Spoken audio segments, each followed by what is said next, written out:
Un sommet de Paris pour un nouveau pacte financier mondial. La messe est dite. Que faut-il en retenir? C'est notre grand angle.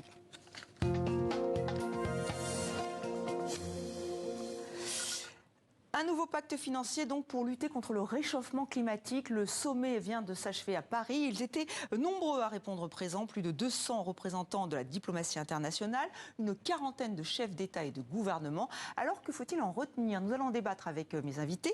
Guillaume Compin, chargé de campagne climat à Oxfam France. Bonjour, bienvenue. Bonjour. Et avec vous, Marc Toiti, économiste. Bonjour. Vous êtes aussi le président du cabinet AC Défi et auteur de Reset 2. Bienvenue dans le monde d'après, c'est chez Bookelis.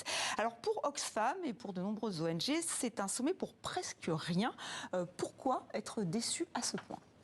Parce qu'on avait des attentes. On voit que la nature des besoins aujourd'hui dans les pays du Sud est extrêmement importante. Un rapport d'Oxfam sorti en avril d'ailleurs démontrait que jusqu'à 2030, c'est environ 27 000 milliards de dollars qui sont nécessaires pour aider. Donc là, on est loin du compte. Les pays du Sud. On est très loin du compte. On est très loin du compte puisque ce qui a été annoncé au sommet, c'est essentiellement une brocante de vieilles annonces, de vieilles promesses qui ont été enfin tenues pour certaines.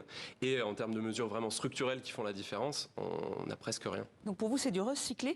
Marc Toiti, est-ce que vous partagez ce point de vue, en sachant que l'ambition, c'était quand même de revoir les accords de Bretton Woods, accords datant de juillet 1944, donc de lancer les bases d'un nouveau système financier international?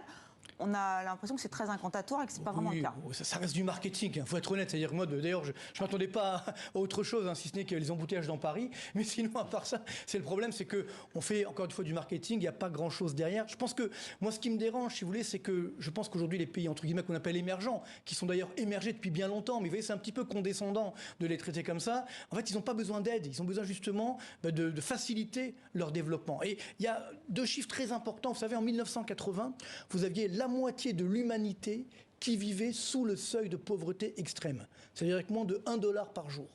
En 2019, donc avant le coronavirus, cette part d'humanité qui vit sous le seuil de pauvreté extrême, qui est montée d'ailleurs à $1,9 par jour, est tombée à 8,5%. Alors vous allez me dire, c'est beaucoup, mais encore une fois, et qui sont les pays qui sont le plus développés? Ça a été notamment effectivement la Chine, les pays asiatiques, et aujourd'hui 90% de ces pays qui vivent sous le seuil de pauvreté sont en Afrique. Donc ça qui aujourd'hui est très difficile, c'est que je pense qu'il faut arriver aujourd'hui à permettre à ces pays d'assurer un certain développement. Par contre, le paradoxe et le danger, c'est le climat, bien entendu. C'est comment faire pour avoir de la croissance? Parce qu'en fait, ce qu'on fait aujourd'hui, en gros, pour faire simple, nous, les pays riches, on dit, nous, ça fait des siècles qu'on se développe, entre guillemets, qu'on détruit la planète. Maintenant que les pays émergents veulent nous rattraper, on dit, non, vous pouvez pas. Donc, il faut les accompagner sur cette transition énergétique. C'est là qu'il y a la grande inégalité. Mais moi, il y a un mot qui est absent de ce sommet, moi, qui me surprend, c'est innovation.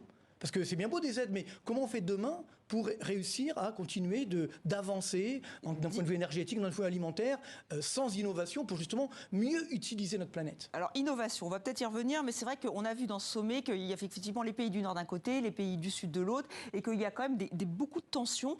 Il y a eu des mesures concrètes, peu, mais pour la Zambie, donc avec la restructuration de la dette, donc 6,3 milliards de dollars, elle est bien plus importante, la dette de la Zambie. On a aussi une aide, un pacte pour une transition énergétique juste avec le Sénégal. Donc voilà, deux mesures concrètes. Qu'est-ce que vous en pensez, Guillaume Compin ?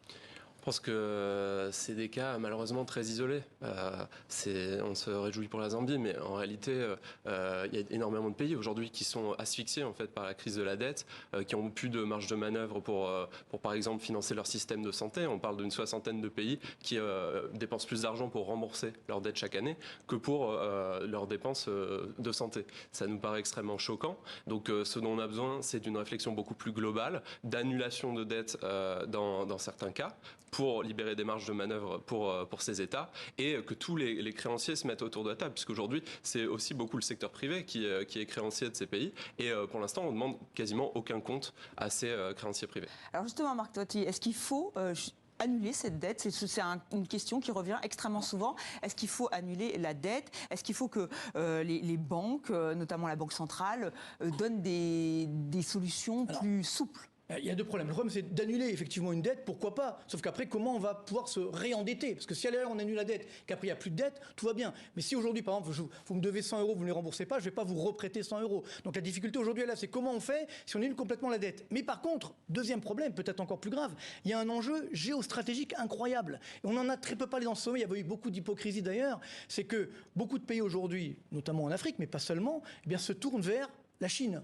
La Chine qui justement, en disant nous on a de la dette, rachetez-nous notre dette, la Chine dit ok, mais en échange, je prends des terres rares, je prends des constructions, etc. Et donc il y a un match qui est en train de se jouer, notamment pour nous les Français. On avait effectivement une puissance économique en Afrique qu'on est en train de perdre. Alors d'abord c'était au profit des Américains, et maintenant c'est au profit des Chinois qui sont beaucoup moins philanthropes que nous, entre guillemets. Donc, est-ce que justement la finance ne doit pas aussi changer, essayer de trouver encore une fois des solutions plus souples pour l'aide au développement, les banques d'aide au développement? Est-ce que c'est pas ce qui joue aujourd'hui? Bien sûr, le seul problème encore une fois, c'est que on ne joue pas tous avec les mêmes armes. C'est-à-dire qu'aujourd'hui, les Chinois font une course à la taille et veulent s'implanter dans ces pays-là. Et donc à ce moment-là, ils disent la dette, pas de problème, vous la remboursez pas, tout va bien dans le meilleur du monde. Mais à ce moment-là, ils prennent effectivement des parts de marché et ils utilisent effectivement les pays africains pour eux. Donc il y a également, je pense, un grand enjeu pour les pays, notamment africains aujourd'hui, pour garder leur indépendance. Faire très attention à ça, parce qu'à court terme, effectivement, les Chinois investissent dans différents pays africains, donc on dit c'est sympa, ça ramène du cash, et puis à moyen terme, ils prennent les terres rares, ils font des constructions en ramenant la main-d'œuvre chinoise sur place, et surtout, ils s'installent. C'est ça qui aujourd'hui est très dangereux pour nous. Donc c'est là où il y a une certaine hypocrisie, dans la mesure où on ne parle pas des vrais problèmes. Vous savez, il s'est passé quelque chose en 2022, personne ne l'a évoqué, c'est que la part, vous savez, des BRICS, vous savez, les BRICS, c'est Brésil, Russie, Inde, Chine, Afrique du Sud. C'est une nouvelle organisation. D'ailleurs, Emmanuel Macron veut participer au prochain rendez-vous des BRICS. Le problème, c'est que ces 5 pays-là, donc c'est surtout en fait la Chine et l'Inde, dépassent maintenant dans le poids, dans le PIB mondial, dépassent le G7. C'est-à-dire que dans les années 90, le G7, c'était 50% du PIB mondial, les BRICS, c'était 15%. Aujourd'hui, c'est 31% pour les BRICS, 30% pour le G7. Donc là, il y a un match énorme. C'est-à-dire que ces pays-là... Qui va continuer. Mais juste, on va revenir sur ce principe de pollueur-payeur, Guillaume Compan, parce que c'est un peu aussi ce qui s'est joué lors de ce sommet, c'est-à-dire aux pays riches de payer. Là, il y a des pays africains qui l'ont demandé. Alors, pas tous, mais c'est ça que vous demandez, vous aussi, en tant qu'ONG ? Ah oui. Pour nous, on parle des dettes de nombreux pays, notamment africains, mais il y a aussi une dette qui est là depuis des décennies. C'est la dette climatique que les pays les plus riches et industrialisés qui ont largement profité, on en parlait tout à l'heure, des émissions de gaz à effet de serre pour axer leur croissance dessus les énergies fossiles. On estime qu'il est juste que ces pays viennent justement aider les pays qui subissent les conséquences du changement climatique en première ligne.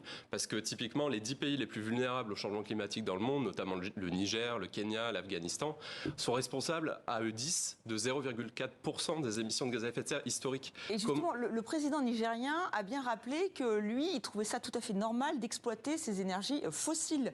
Il l'a rappelé, ça aussi, c'est encore une fois le creuset qui augmente entre les pays du Nord et les pays du Sud, parce que les pays du Sud, ils veulent aussi profiter de cette manne. Et ça, on comprend très bien la volonté des pays du Sud de profiter, mais la question c'est que est-ce que c'est dans leur propre intérêt d'exploiter des énergies fossiles qui créent des ravages, et on voit bien qu'aujourd'hui le budget carbone est quasiment expiré pour rester dans une température mondiale qui soit décente et qui ne crée pas des catastrophes climatiques. Encore une fois, avec des pays qui sont comme le Niger, qui sont les premiers à payer les conséquences. Et d'ailleurs, avant le président du Niger, c'était Vanessa Nakate, donc une activiste kenyane, qui venait alerter sur le fait que des personnes étaient en train de mourir dans de nombreux pays d'Afrique, mais pas que, à cause des conséquences, notamment en matière de crise alimentaire, du changement climatique. Donc clairement, la priorité doit être les renouvelables. Et dans tous les cas, ce qui est clair, et ça, il n'y a pas de doute, c'est que les nations les plus riches qui ont largement profité des énergies fossiles doivent en sortir le plus vite possible. Ça, c'est une évidence. Ça, c'est une évidence. Alors, comment on récolte des fonds? Emmanuel Macron demande au secteur privé d'investir. Il dit que c'est important que le secteur privé participe à cette transition énergétique, participe à cet élan de solidarité. C'est possible ou pas? Mais c'est l'avenir, tout simplement. C'est-à-dire qu'aujourd'hui, si on fait de la croissance durable, parce qu'il faut continuer de croître pour ces pays-là, on voit bien que si on a de la décroissance, ils vont s'effondrer, malheureusement. Il va y avoir de la pauvreté, de la famine, etc. Donc, il faut continuer de croître, mais mieux, avec justement des nouvelles technologies de l'énergie. D'où l'innovation dont vous parliez tout à l'heure. Des nouvelles technologies de l'agroalimentaire, c'est qui est très important. Et d'ailleurs, on l'évoquait à l'instant, mais moi je pense qu'aujourd'hui, le plus grand pollueur, encore une fois, il faut le rappeler, ça reste la Chine, et qui n'est pas un pays développé, qui reste encore une fois un pays émergent. Si on voit en termes de PIB par habitant, il est 68e mondial. Donc tout le problème aujourd'hui est là, c'est qu'on fait un petit peu deux poids, deux mesures. Donc bien sûr que nous, les pays, entre guillemets, occidentaux, riches, même si on l'est de moins en moins, on doit donner de là. Est-ce qu'il faut taxer? Parce que le président français l'a encore dit, il appelle à une mobilisation pour mettre en place des taxations internationales.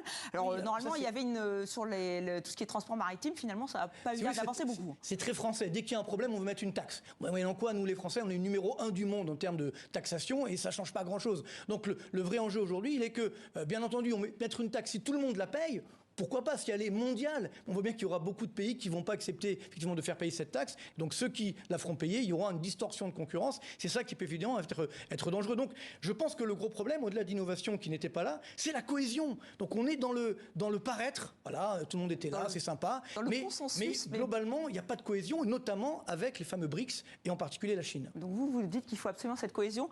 Taxation, j'imagine qu'en tant qu'ONG, c'est ce que demande Oxfam. Oui, mais pas par principe. C'est qu'on pense que c'est un mécanisme de redistribution des richesses qui est juste et qui est nécessaire. On voit que les écarts de richesse entre les plus riches et les plus pauvres à l'échelle mondiale se sont accrus, notamment depuis la pandémie, depuis la guerre en Ukraine, à des niveaux qui sont insoutenables. Donc, sachant qu'en plus, les personnes les plus privilégiées, les plus riches, émettent largement plus que les personnes qui vivent dans des pays pauvres, ça nous paraît tout à fait légitime non seulement de taxer par exemple les plus grandes fortunes, mais surtout d'appliquer un principe de pollueur-payeur, c'est-à-dire que les énergies fossiles, donc les grandes entreprises qui ont réalisé des super profits, notamment les dernières années, aussi parce qu'il y avait une crise mondiale et beaucoup d'inflation partout dans le monde. Donc, on estime que c'est normal qu'elles mettent au pot. Elles mettent au pot, mais alors est-ce que c'est possible? Ça va pas trop vraiment avec la finance. Ça va être un petit peu, non, tout est possible encore une fois, mais s'il y a une certaine rationalité, c'est là qu'est le vrai enjeu. Et on l'a vu, effectivement, dans cette crise, le drame, c'est qu'on a un petit peu arrosé tout le monde, c'est-à-dire qu'on a